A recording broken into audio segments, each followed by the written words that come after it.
যদি 4 থেকে 5টা বয়ফ্রেন্ড থাকে তার মানে এই না মেয়েটি খারাপ, এমনও তো হতে পারে তার মন অনেক বড়, কাউকে না বলতে পারে না। একটি মেয়ে বলেছিল বিয়ের পর তোমায় আকাশের মতো ভালোবাসবে। বোকা ছেলেটি জানতো না আকাশ তার প্রথম স্বামীর নাম ছিল। মেয়েরা কখনো ছেলেদের ইমপ্রেস করার জন্য সাজুগুজু করে না, তারা সাজুগুজু করে কারণ অন্য মেয়েদের গা জ্বলানোর জন্য। খুব চিন্তায় আছি রে ভাই, ছোটবেলায় যাদের সঙ্গে বিয়ে বিয়ে খেলেছি তাদের কোনো ডিভোর্স দেওয়া হয়। কি করবো আপনারাই কমেন্টে বলে যান। যারা ভুল করে ক্ষমা চায় তাদের বুদ্ধিমান, আর যারা ভুল না করেও ক্ষমা চায় বউ তাকে যে সব ধরনের অভ্যাসের পরিবর্তন করে। তারপরে তুমি আর আগেকার মতো ধৈর্যশীল ব্যক্তি হলো মাতা। সবাই মদের দাম যতই বাড়ুক না কেন তারা ধর্মঘাট করে। বিয়ে বাড়িতে খাওয়ার সময় ভিডিও বানানো হয় কেন? কারণ কেউ যদি বিনা নিমন্ত্রণে খেয়ে যায় সেটা দেখার জন্য।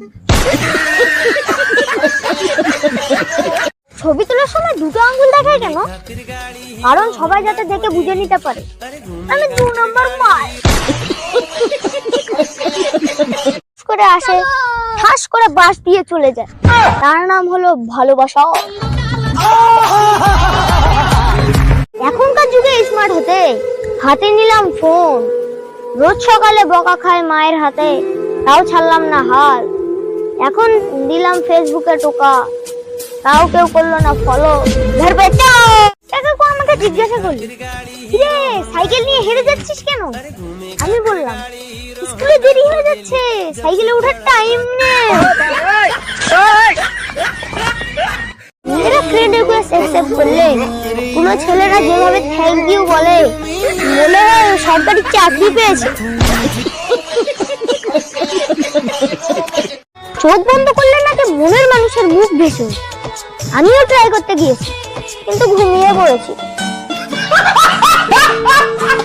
পারফেক্ট জুটি হলো স্যান্ডেল, কারণ একটি ছিঁড়ে গেলে আরেকটি অচল হয়ে যায়।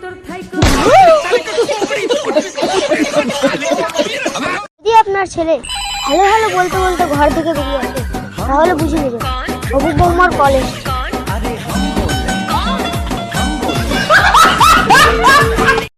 सॉरी मेरी जान अब नहीं करेंगे परेशान, सॉरी मेरी जान अब नहीं करेंगे परेशान, गलती से आ गए थे तुम्हारी लाइफ में अब नहीं करेंगे परेशान।